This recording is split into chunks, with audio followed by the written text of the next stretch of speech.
succession has been the epicenter of some of the biggest scandals in history. Most of the peaks and troughs of the monarchy's existence have been predicated on crises involving illegitimate children or fights over who should accede the throne.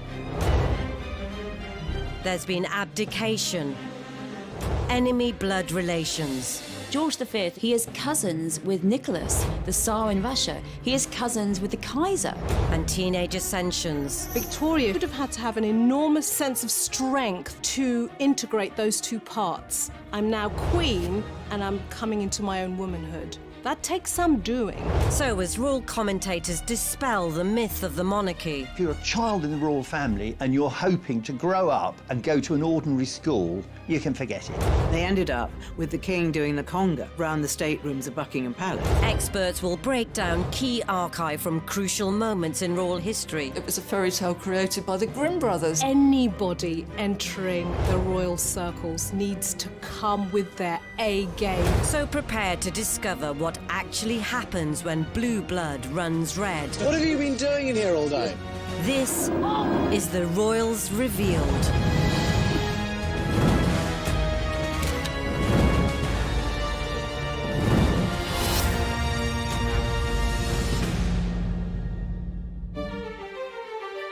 This episode will reveal just how important succession is to the royals.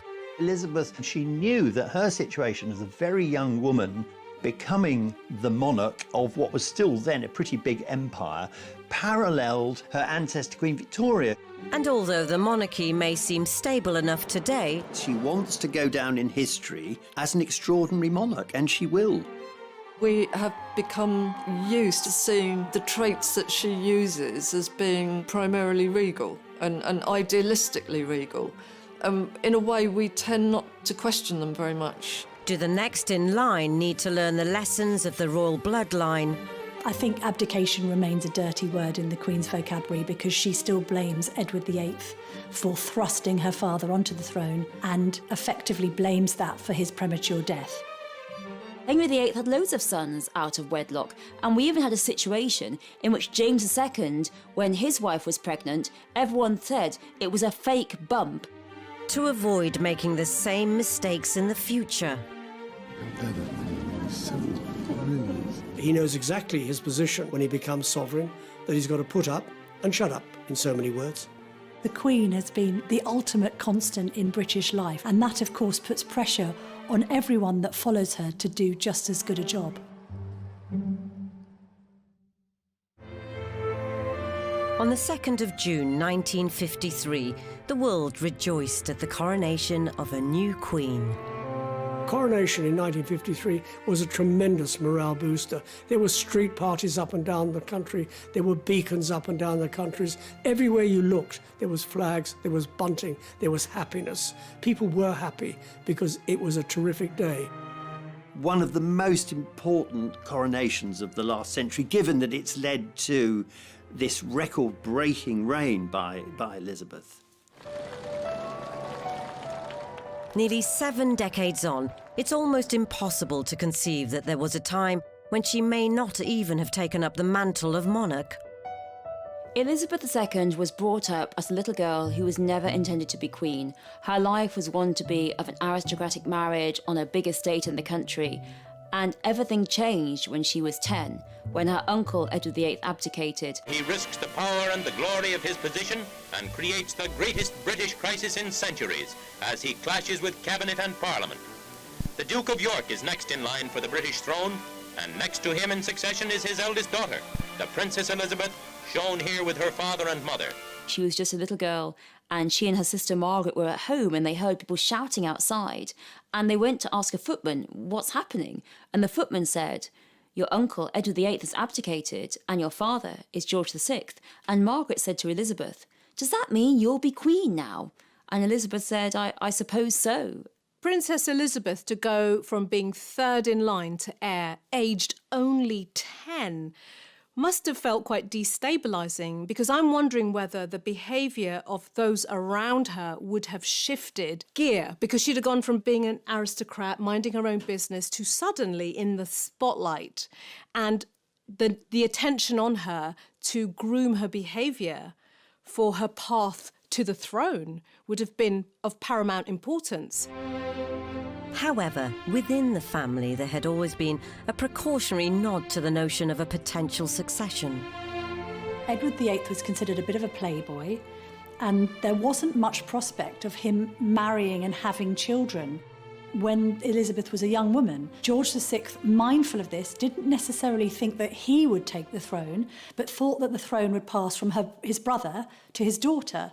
So Elizabeth did have lessons in constitutional history and forged a bond with figures like Winston Churchill, even as a child, because there was this sense before even George VI became king that she would be next in line. Now, a lot of that framework and structure may very well be about protocol, how to behave, which knives and forks, all that kind of stuff, how to, greet heads of state.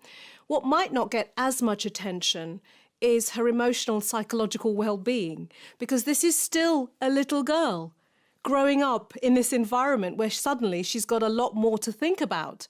And at 10 years old, what are you thinking about? Hanging out with your sister, maybe hanging out with your friends, and thinking about playing. When Elizabeth was growing up, she would have sensed that what you can do and what you can't do is very clearly defined. She couldn't mix with people outside the royal circle.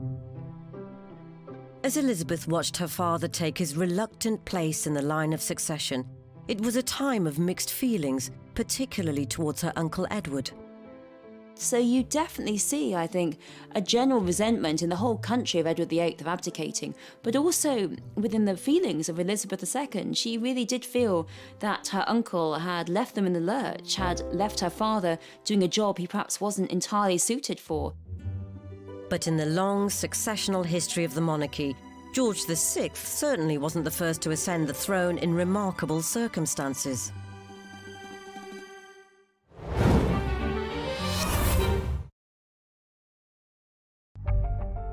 May 1937 marked a milestone in British constitutional history, as after the controversy of Edward VIII's abdication, a confused nation finally got back some stability with George VI's coronation. And his young daughter was now next in succession. There was a sense once he became king and he knew that Princess Elizabeth's destiny was to exceed the throne after him, that he decided to prepare her by sharing the contents of his red boxes of state papers and effectively co-opting her into his role as king so she would know what she was in for. So from Princess Elizabeth becoming heir at this point may not have been as daunting. The more daunting path was for her dad, who'd gone from being spare to now being heir. And he would have felt all those pressures. She may well have felt shielded and protected because her dad's in the spotlight, and she may have also felt, there's time on my side. I can just focus on growing up and waiting another 20, 30, 40 years before I have to, ascend to the throne. So for her, it would have been a very different journey at that particular point. However, as the king's health worsened, it didn't seem likely Elizabeth would get much time to prepare for her destiny. It's very difficult to believe that she wasn't aware that for the last 2 or 3 years of his life, that he could die at any time. He'd had one lung removed, he was a heavy smoker. I mean, he was very, very weak and ill. And I think also Elizabeth, she knew that her situation as a very young woman, becoming the monarch of what was still then a pretty big empire, paralleled her ancestor Queen Victoria, who became queen at a very young age and was remarkable in very quickly getting a grip on what was seen as, in Victorian times, an even more difficult task for a young woman. George passed away in 1952, and at just 25, Elizabeth became queen. Father's death was a tremendous shock. It would be a shock to anybody, to any child losing their dad or losing their mum. The shock of her father's death was trauma enough. Then Elizabeth had to step into becoming queen at the age of only 25. These are 2 monumental events in a person's life. And I cannot imagine what it must have been like to feel the pressure and the responsibility of taking on the crown. Decades later, the controversy surrounding her uncle hasn't been forgotten. I think abdication remains a dirty word in the Queen's vocabulary because she still blames Edward VIII for thrusting her father onto the throne and effectively blames that for his premature death. However, in a law dating back to the Norman conquest, if instead of a younger sister Margaret she'd had a brother, he would have taken the crown. Until 2013, you could have 6 royal daughters and they would all be deposed if number 7 child was a son, even if he was a baby. The Succession Act of 2013 effectively ends the sexist approach to monarchs taking the throne. It was enacted under the coalition with a view to the fact that the Duke and Duchess of Cambridge were going to start a family. Of course, in the end, it became irrelevant because Prince George was the firstborn son and therefore it hasn't been needed. He was briefly in the background, but not for long. George Alexander Louis, Prince of Cambridge and third in line to the throne, is now 3 months old and clearly growing fast. But had George been a daughter, I think the Cambridges particularly would have wanted to have insisted that that girl inherited the throne and wasn't superseded by a younger brother, because it just would have seemed, frankly, very Victorian to do so. If we crystal ball gaze and look ahead to 20 or 30 years' time, when George gets married, if he has a daughter first, then his daughter will be in line of succession, irrespective of whether a son came second. So it was a good move. The overdue modernisation doesn't end there. It wasn't that long ago, in fact, in recent memory, that the idea of a royal marrying a divorcee was seen as a no-no. And how far we've come. We know that from the marriage of Prince Harry to Meghan Markle, that it's perfectly acceptable for very senior members of the royal family to marry both divorcees, people of colour. The Queen is the first to admit she doesn't change, but she adapts to meet the needs of the 21st century. And the world has changed dramatically since she came to the throne in 1952. However, the monarchy is still far from adapting to all societal child-rearing trends. Convention dictates that so-called bastard children, to use the old-fashioned terminology, don't have equal right to those who have been conceived and born in wedlock. Now, that might seem extremely old hat and traditional, but it's the way it's happened for centuries. And in fact, most of the peaks and troughs of the monarchy's existence have been predicated on crises involving illegitimate children, or indeed fights over who should exceed the throne. Henry VIII had loads of sons out of wedlock, and we even had a situation in which James II, when his wife was pregnant, everyone said it was a fake bump and that the baby was snuck in a hot water bottle because she'd never have a real child inside the wedlock. So the British monarchy's big problem has been trying to have a child on the right side of the sheets.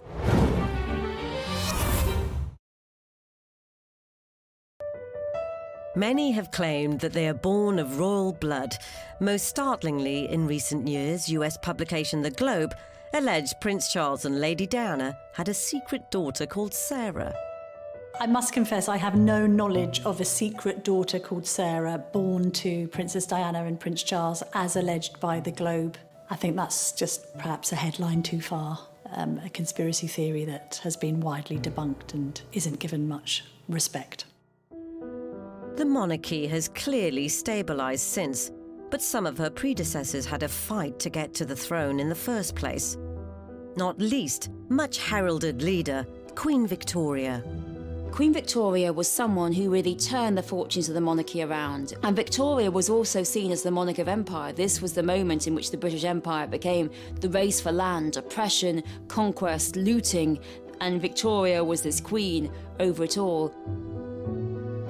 Yet photos from the latter half of the 19th century don't exactly radiate an effervescent leader.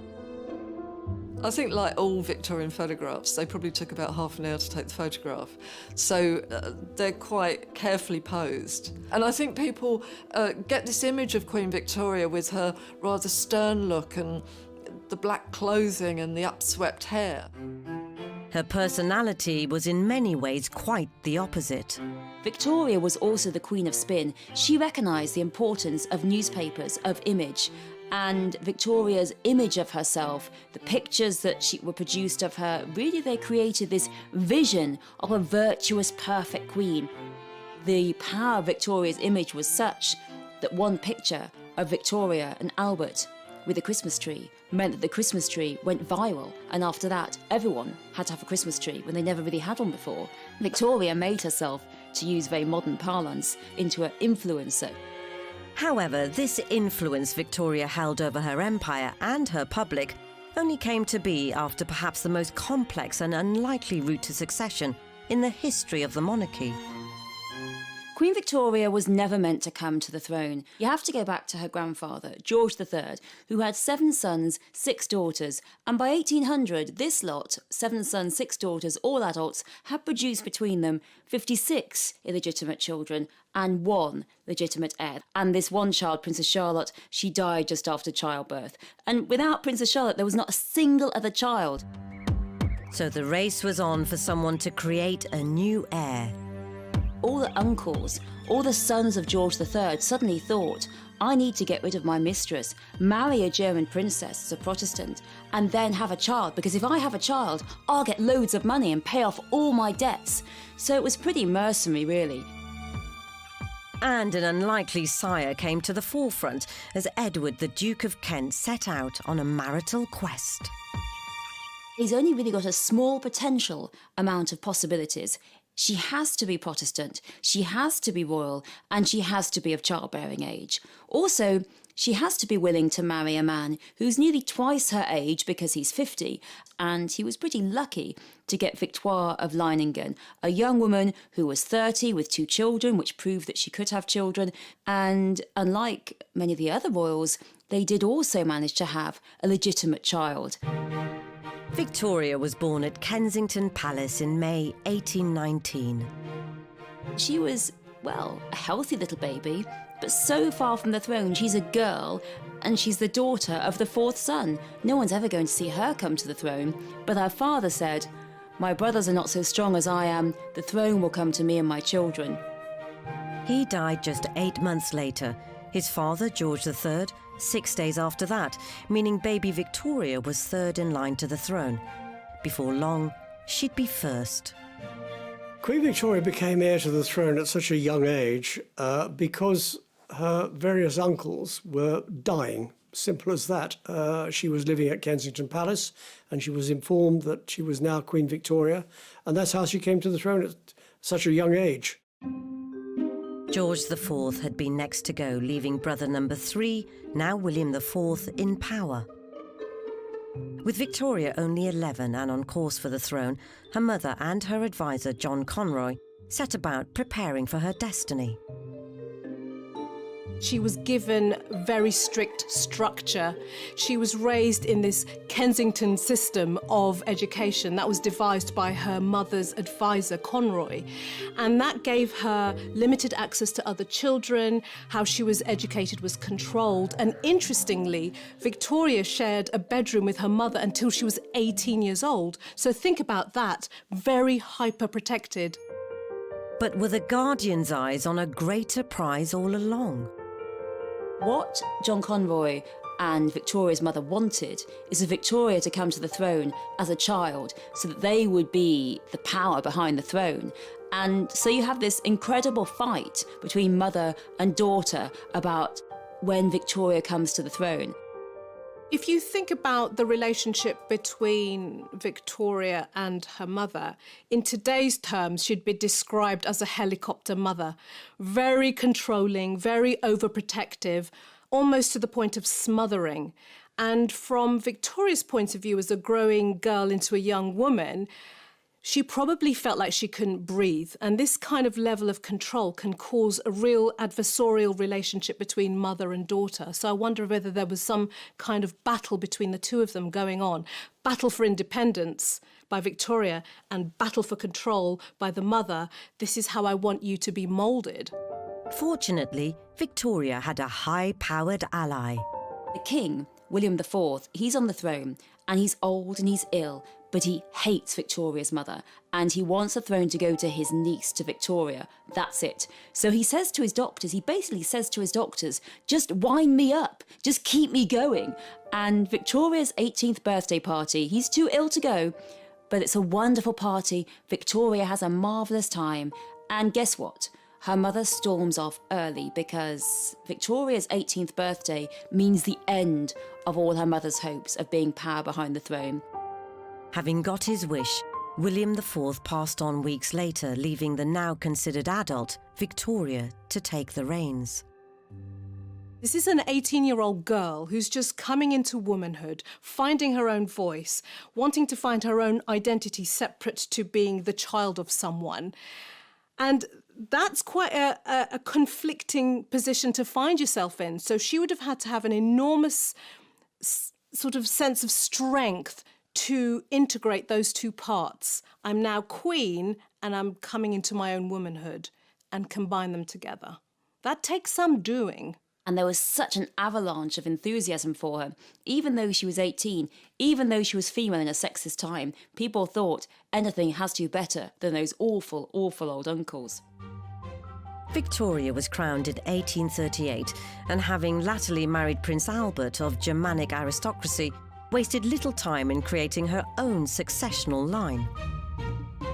She was a very sexual woman. I mean, it's almost as though she was chasing Albert around the palace at some times, you know, trying to get her conjugal rights. And he was making excuses to sort of, no, I need a rest, and keeping away from it. If you look back through history, you've got Prince Albert, you know, you've got other consorts, but they've probably been known for their breeding potential. Victoria's first child is Princess Vicky, and really within 3 months of Princess Vicky's birth, Victoria is pregnant again. They have the heir, who the future Edward VII, he's number 2, and then they keep going. And of course this is because, for one great reason, that big families are power. And for Albert and Victoria, they want to marry their children into the other European royal families to create links, to create friendships and create relationships, because Albert and Victoria believe that if your children are all married into foreign royal families, then you will never, ever want to go to war. Queen Victoria had unknowingly set the stage for colossal successional damage that would have disastrous consequences for the British royal family. Queen Victoria's idea of breeding harmony into Europe may have spectacularly backfired, but she was never very keen to promote their duo nationality lineage in public anyway. Victoria and Albert are very clear to say that they're a British family, that they only speak English at home, that they have nothing to do with Germany. It's just Albert was from there. But Albert does speak German to the children, and you might say it's quite a good idea. After all, in his view, they will all end up married to Germans, so they might as well learn how to speak to their future spouses. And the royal family is really quite a German one at heart, even though in public show it's always very English. Victoria's 9 children gave her an astonishing 42 grandchildren as she set about a complicated scheme of continent-wide bloodlines. Queen Victoria was an arch matchmaker, and she wanted all of her children married into royal families across Europe. Of course, spreading haemophilia as they went, but never mind about that. And you have a situation thus that all of the monarchies are even more interrelated than they ever were. Though her family was spreading the seed far and wide, Victoria herself lived a much more reclusive life after Albert's death in 1861. She was desperately in love with Albert. Her world came crashing down when Albert died in the early 1860s, and nobody saw sight of her except her private secretaries and her prime minister. Though ever the proud queen, she was adamant to appear one final time in public for her Diamond Jubilee in 1897. By this time, the lady was pretty large, and so Thanksgiving service at St. Paul's Cathedral had to be conducted with the clergy and the congregation on the steps of St. Paul's, while Queen Victoria remained in the carriage because she couldn't actually be got out or even attempt to make the steps into St. Paul's. Victoria died in 1901, but would her international royal legacy continue? After Victoria, her son Edward VII becomes king, then his son George V. And George V is the king for the First World War. And you have a situation in which he's related to all of the royal families through his mother's matchmaking efforts. He is cousins with Nicholas, the Tsar in Russia. He is cousins with the Kaiser. Unfortunately, it was anything but happy families. It actually accelerates and intensifies the possibility of war because all these monarchies are related and all of them are saying not just why has Britain got so much, they're also saying why has our relation got so much. By 1917, the line of royal succession saw Queen Victoria's grandson, George V, now 7 years into his reign, with the world at war. Often during his many tours of the front, His Majesty went up into the danger zone and saw the field artillery at work. King George V and Queen Mary actually started the walkabouts. They went to hospitals, they met the common men and common women, people who were fighting on the front line, people who were injured, people who were recuperating in hospital. They were the king and queen of the people. Despite George's constant shows of support for his troops, there was another war raging back home, a direct result of Queen Victoria's mission to create royal allegiances all over Europe. The outbreak of World War I meant that many Germans living in this country had been seen as really the most marvellous people to have here. Overnight went to enemies and overnight were hated and lost their jobs. And you actually see incidents in the early days of World War I in which the royal family are actually reported as spies. There was one in which there were said to be suspicious lights coming out of Windsor Castle, which was signalling, apparently, to German U-boats. Now, the police investigated and found it was just the vicar driving home from Windsor Castle, but still there was this appetite, this obsession, this anti-German suspicion, this febrile terror of Germans all across the country. Remarkably, George had visited Germany as recently as 1913. To spend time with their leader, Kaiser Wilhelm II, who also just so happened to be his cousin. The final straw came in June 1917, when an airstrike killed over 100 Londoners, and it was revealed the plane was called a Gotha. The surname Saxe-Coburg-Gotha came from Albert, because Victoria married Albert and took his surname. And so that meant that the royal family's surname was Saxe-Coburg-Gotha. When your king's got the same name, on the one hand you've got a plane shooting up anything and everything because it perceives the British and Empire forces as the enemy, and it was felt highly inappropriate.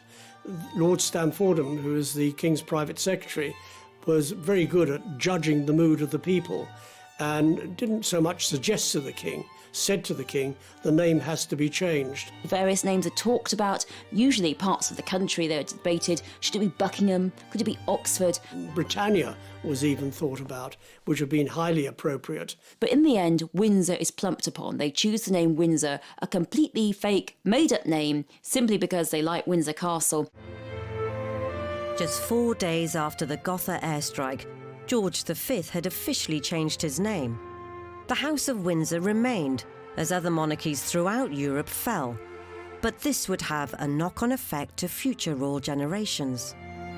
With the royal houses of Europe having been largely wiped out after the First World War, the number of possible suitors for Elizabeth and indeed Margaret was greatly reduced, because this was a time when royal princesses were expected to marry princes. This is not the modern era where it was possible to marry someone like Meghan Markle or Kate Middleton. Fortunately, Elizabeth found her Greek prince and duly ascended the throne, and she has made the role of monarch her own. I think we think she's perfect for the job of Queen because we've only seen the Queen being Queen. So that's what the job looks like. And in a way, we have become used and programmed to a certain extent as to seeing the traits that she uses as being primarily regal and idealistically regal. In a way, we tend not to question them very much. Even in her 90s, the Queen shows no signs of stepping down. The Queen is a deeply religious woman who swore her coronation oath before God and would do nothing to end that vow. So while she is of sound mind and body, she will continue to be Queen. I think she feels she's almost living in a sort of an heroic age. She wants to go down in history as an extraordinary monarch, and she will. However, one day the inevitable must happen. I think that we underestimate the destabilising effect the Queen's death will have on the nation. There isn't anybody on earth now that doesn't remember either a Princess Elizabeth or a Queen on the throne. That continuity and stability that the Queen has provided has brought great comfort to not only people in the UK but across the world. Plans have already been made for the Queen's funeral, though only a select few can know what they entail. Journalists are privy to the plans, but we're not allowed or authorised to discuss them in public. Out of respect to the monarch, but also because we've been given the plans off the record in order to prepare from a broadcasting and media point of view for what will happen. All the royal deaths are very stringently planned for, or the funerals are very stringently planned for, with codings, with setups. And in fact, that was the case for Diana's funeral, that it was based on the plan for the Queen Mother's funeral, because of course they hadn't planned for Diana's funeral. They had no idea that she died so young. What we do know is that on D+1, the day after the Queen's death, Charles will be proclaimed successor. Here we saw Prince Charles riding alone immediately behind the state coach carrying his parents, an upright figure riding quietly without flamboyance.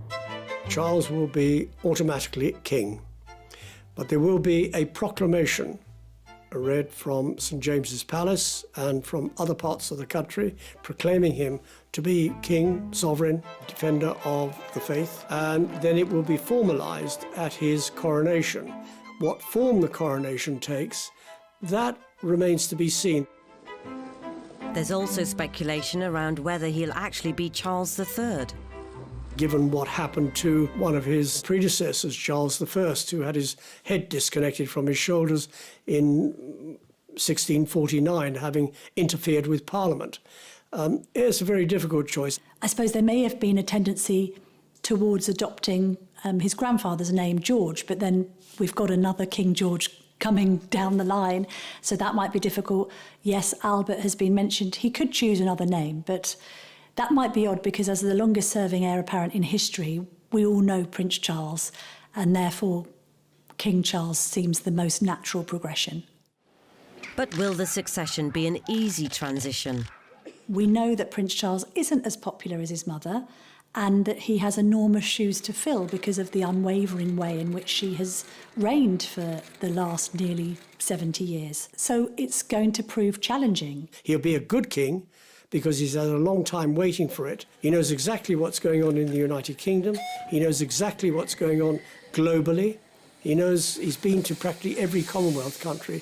He's well tutored. He's probably the best prepared sovereign that we've ever had. However, some incidents during the long wait have raised questions over his kingly credentials. There was the annual holiday of when they went skiing at Clusters. They had a deal with the press and everybody knew it, and we come out and we have a photograph taken and the press ask a few questions and then after that you'll leave us alone. It's not a big deal really. These are the ones that the royals feed off for their popularity, and one of them happens to be Nicholas Witchell, who has put in a lot of very sterling royal duty doing that. Charles then turns around and does the worst ventriloquist act in the world with his microphone on and starts being rude about Nicholas Witchell. I can't bear that. He's so brilliant. He started being the son, and his sons were more like the father. His candid aside to his sons really shows what's going on internally. And we're given a little window into that kind of frustration, irritation. And I think he would have been horrified if he'd recognised in that moment that the whole world could hear what he was really thinking. And at that moment, you just want to say to Charles, inside voice, inside voice. I don't think that's the kind of side to the royals that we should be seeing. We probably know that it's there, but it puts them in the worst light. The minute their backs are turned and the smiles turn off, they're slagging everybody off and talking about... It was almost like that little man, you know, it's like that wasn't another human being, really. And I think that was a very dangerous thing to do. Charles has also been accused of meddling in politics with the so-called Black Spider memos, to where he aired his views to ministers on environmental and economic matters. As heir apparent, you would expect him to wing off letters to ministers. You'd expect him to criticise. Nothing government does is perfect. And if he can criticise and get some answers and get some response from them, what is better than doing nothing about it? It actually shows the man for what he is, passionate about the country. There is this sense all the time that you have duty comes first, always duty first. And your own life, your personal life, either has to be sort of hidden away or it has to be looked at by the general public and judged. You've got to be accountable because you're being paid by the taxpayer, and you've got this extraordinary, unique position of responsibility. And he's made very clear in a documentary he made last year, turning 70, that he knows exactly his position when he becomes sovereign, that he's got to put up and shut up, in so many words. Charles has had his fair share of controversy. But is there another successional option waiting in the wings? Not even necessarily the one the public might expect. During any reign in the long history of the monarchy, there's always been debate regarding succession. And in 2019, a survey claimed nearly half of the British public want Prince William to be the next king, not Prince Charles. But is he made of the right stuff? William has been born and grown up with a burden of responsibility on his shoulders and a set path he needs to follow, which he can't really deviate from, and I think that's quite restrictive. I think there used to be a bit of jokes between him and his younger brother, with Harry sort of saying that he was able to get away with what he wanted because he never had to be king. The only thing that I would think would be that maybe William hasn't been tested in so many situations. He hasn't had a crisis in his life yet in terms of making a mistake and being able to be resilient or being unpopular or anything like that. So that's slightly untested, whereas I think Charles has been through an absolute minefield. It has been quite a bumpy ride for the monarchy, certainly throughout this reign. And William knows about the bumpy ride. He knows what he's got to do, and he knows he's got to steer a straight course, and he will aim to do that. William certainly shares a strong bond with his grandmother. They're both quite shy and introverted, both quite dedicated to duty. There's a sense of both fun and seriousness about them, which makes them a little bit of a contradiction. I think on one hand, it's a relationship between granny and grandson, and on another, it's a relationship between two different and significant generations of royalty. She has a vested interest in him, more so than in anybody else, that he actually gets it right, that he learns the art of kingship. He's learning it from his father, but he can learn it from wise counsel, from his grandmother. And she's doing a lot to help him along the way. If he's not sure about anything, he knows that he can always go to his grandmother. William's rarely put a foot wrong on his journey to the throne, but there's the odd exception. There was a moment where the Queen appeared to admonish Prince William for crouching down and talking to Prince George at Trooping the Colour, marking her 90th birthday. I think this sense that you shouldn't be crouching down on balconies or instructing children to do anything, they should just be well behaved. I think you can see a reflection of that generational change going on, that when William was speaking to his son on the balcony at Buckingham Palace, he was absolutely doing the right thing because he was breeding the next generation of royals. But as far as the Queen saw, no, that's the wrong thing to do because you should be standing up here and doing your duty. William's regal rebuke may have seemed innocuous, but shows how educating the future king hasn't been taken lightly. The Queen has been the ultimate constant in British life. She has been this beacon of stability and continuity, and that, of course, puts pressure on everyone that follows her to do just as good a job. As he gets older, there's signs of another strong female influence on William's life. I think the Spencer legacy, and particularly the Diana Spencer legacy, it's emerging as William gets older. I mean, I love the way that it's been like seeds that are now growing and showing the best side of William. He's clearly got the Windsor genes insofar as a lot of his royal behaviour and his sense of duty, but I think there's almost an even bluer blood in there because of the aristocracy of the Spencers, and the way that Diana translated that to modernise the royal family. Yet, in a family of famously strong-willed females dating right back to Queen Victoria, would another actually be the best successor? I think Anne has carved out a very definite role for herself, and I think, like her mother, she has put duty very much in the spotlight. You know, she rolls her sleeves up and she gets stuff done. I have to say that in capital letters, I've never seen anybody as stoic as Princess Anne. She's old school royal, and she has the look of somebody that even if they accidentally chop their leg off, they'd just get up and laugh about it and, you know, carry on with what they were doing. She's like the knight in the Monty Python film, you know, she would never complain about anything. She's a real trooper. I'm not necessarily sure whether the Queen would have preferred Princess Anne to be Queen rather than Prince Charles be King, but she certainly, as the Queen's daughter, her most trusted confidant. May I invite you to final touches to this rather fine oak tree? I think in the absence of her mother, the Queen Mother, and her sister, Princess Margaret, Anne has grown closer to her mother over the years, always associated with being more of a daddy's girl, but actually she's been a stalwart support of her mother.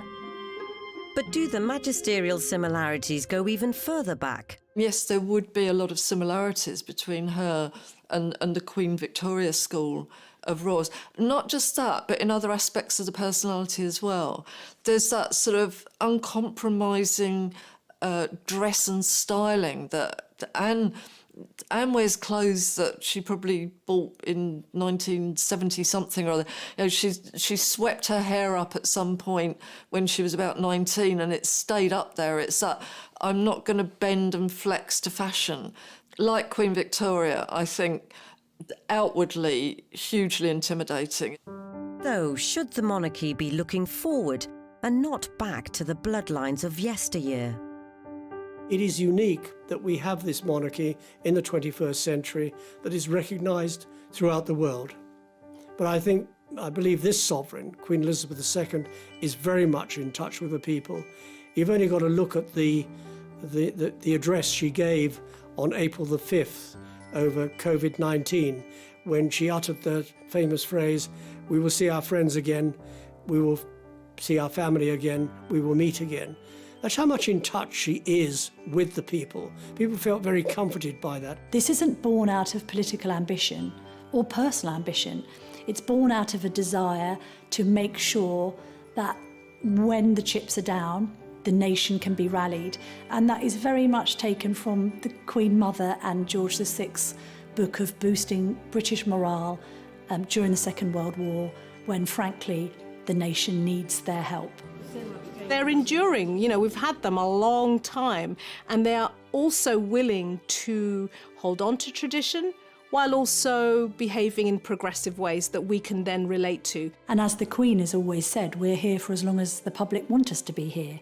And in the absence of the public calling for there to be a republic and for an abolition of the monarchy, they will continue.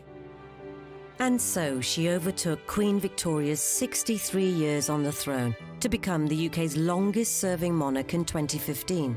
Elizabeth II displayed a characteristic modesty any future successor will be wise to replicate. Inevitably, a long life can pass by many milestones. My own is no exception. But I thank you all, and the many others at home and overseas, for your touching messages of great kindness.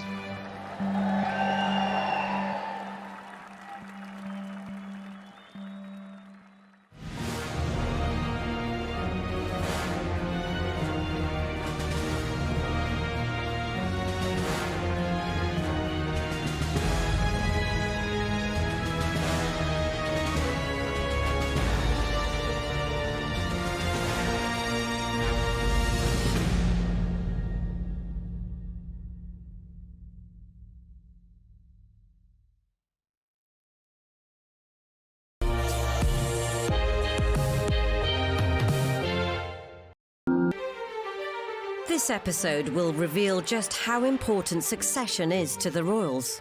Elizabeth, she knew that her situation as a very young woman becoming the monarch of what was still then a pretty big empire paralleled her ancestor Queen Victoria. And although the monarchy may seem stable enough today, she wants to go down in history as an extraordinary monarch, and she will. We have become used to seeing the traits that she uses as being primarily regal and idealistically regal. In a way, we tend not to question them very much. Do the next in line need to learn the lessons of the royal bloodline? I think abdication remains a dirty word in the Queen's vocabulary because she still blames Edward VIII for thrusting her father onto the throne and effectively blames that for his premature death. Henry VIII had loads of sons out of wedlock, and we even had a situation in which James II, when his wife was pregnant, everyone said it was a fake bump. To avoid making the same mistakes in the future. He knows exactly his position when he becomes sovereign, that he's got to put up and shut up, in so many words. The Queen has been the ultimate constant in British life, and that, of course, puts pressure on everyone that follows her to do just as good a job.